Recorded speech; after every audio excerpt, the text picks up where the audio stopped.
മര്യാദയ്ക്ക് തന്നെ ചില കാര്യങ്ങൾ പറയാനാണ് ഞങ്ങൾ വന്നത്. ഇവിടെ വെറും വികസനവും മറ്റുള്ള അതൊക്കെ നമ്മളെ രാജ്യത്ത് വേണ്ടത് തന്നെയാണ്. പക്ഷെ നമ്മളെ രാജ്യത്ത് ഏറ്റവും കൂടുതൽ വേണ്ടത് എന്താണ്? നിങ്ങളെന്ത് പ്രാന്തായി പറയുന്നത്? എനിക്കൊന്നും മനസ്സിലാവുന്നില്ല. മനസ്സിലായില്ല? മനസ്സിലാക്കി തരാം. ജീവിക്കാനുള്ള സമാധാനം, മോഡി TV തുറന്ന മുഴുവൻ ഗ്യാരണ്ടികളാണ്, എല്ലാത്തിനും ഗ്യാരണ്ടി ഉണ്ട്. എനിക്കിപ്പോ രണ്ടിലൊന്നും അറിയണം.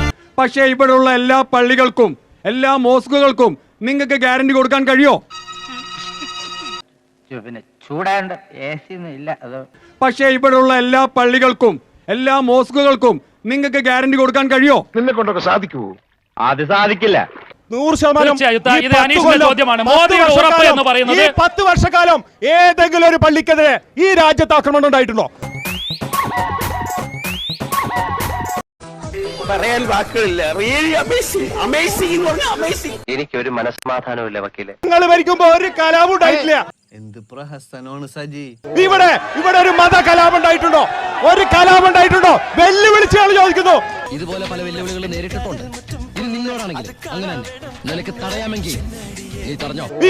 ഇവിടെ ഒരു മത കലാപം ഉണ്ടായിട്ടുണ്ടോ? ഇതിന് മാസക്കൂലിയ ദിവസക്കൂലിയ മനസ്സിലായില്ലല്ലേ? ദില്ലി ലാഡോസറായിൽ സിറോ മലബാർ സഭയുടെ ലിറ്റിൽ ഫ്ലവർ പള്ളി പൊളിച്ചു നീക്കിയ ജില്ലാ ഭരണകൂടത്തിന്റെ നടപടിക്കെതിരെ റോഡ് ഉപരോധിച്ച് വിശ്വാസികളുടെ പ്രതിഷേധം. ഈ തെക്കൻ ദില്ലിയിലെ ലാഡോസറായിൽ കഴിഞ്ഞ 15 വർഷമായി പള്ളി പ്രവർത്തിച്ചു വരികയായിരുന്നു. ഡൽഹിയിൽ 600 വർഷം പഴക്കമുള്ള മസ്ജിദ് ഇടിച്ചു നിരത്തി സർക്കാർ. പള്ളിക്കൊപ്പമുണ്ടായിരുന്ന മദ്രസയും ഖബർസ്ഥാനും ഡൽഹി വികസന അതോറിറ്റി പൊളിച്ചു നിരപ്പാക്കി. ഉത്തർപ്രദേശിൽ 100 വർഷം പഴക്കമുള്ള പള്ളി കോടതി ഉത്തരവ് മറികടന്ന് സർക്കാർ പൊളിച്ചു നീക്കി. ചോദിക്കുന്നു. ഇവിടെ ഒരു മത കലാപം ഉണ്ടായിട്ടുണ്ടോ? മണിപ്പൂരിൽ ഇപ്പോൾ നടക്കുന്നത് എന്താണ്? പല പ്രേക്ഷകരും ചോദിക്കുന്നുണ്ട്. ഇത്രയേറെ ആരാധനാലയങ്ങളും വീടുകളും തകർക്കാനുള്ള കാരണം എന്തായിരിക്കും?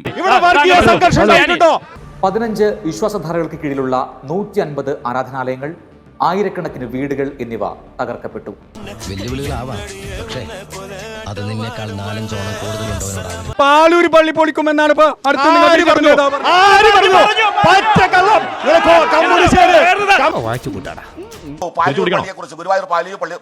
എനിക്ക് ഓർമ്മയുണ്ട്, ഞാൻ ഗുരുവായൂർ അമ്പലത്തിൽ പോകുന്ന സമയത്ത് പാലൂർ ഗുരുവായൂർ പള്ളി ഒരു ബിജെപിക്കാരനും പറയൂല. അത് ശിവക്ഷേത്രമായിരുന്നു എന്ന് ഇനി ഞാൻ നിങ്ങൾക്ക് നിങ്ങളുടെ എക്കോസിസ്റ്റത്തിൽപ്പെട്ട ഒരാളുടെ കഥ പറയാം. പിന്നെ നാണക്കെടുത്തി.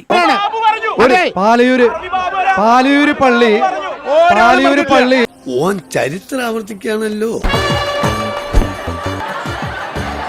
പറ്റുവച്ചാ എനിക്ക് വോട്ട് ചെയ്യാം. വേറെ ഇപ്പോ വലിയ കാര്യങ്ങളൊന്നും പറയാനില്ല. ഇയാളുടെ മൊഴിയായിപ്പോ ഏറ്റവും വലിയ കുഴപ്പമായിരിക്കുന്നത് അതവരെ ചുറ്റി വളച്ചു തിരിച്ച് സ്ട്രൈറ്റ്. ഒരു പണക്കാരനെ ബഹുമാനിക്കാൻ ശീലിക്കണോ? വീട്ടിൽ ചില അത്യാവശ്യം ഉണ്ട്.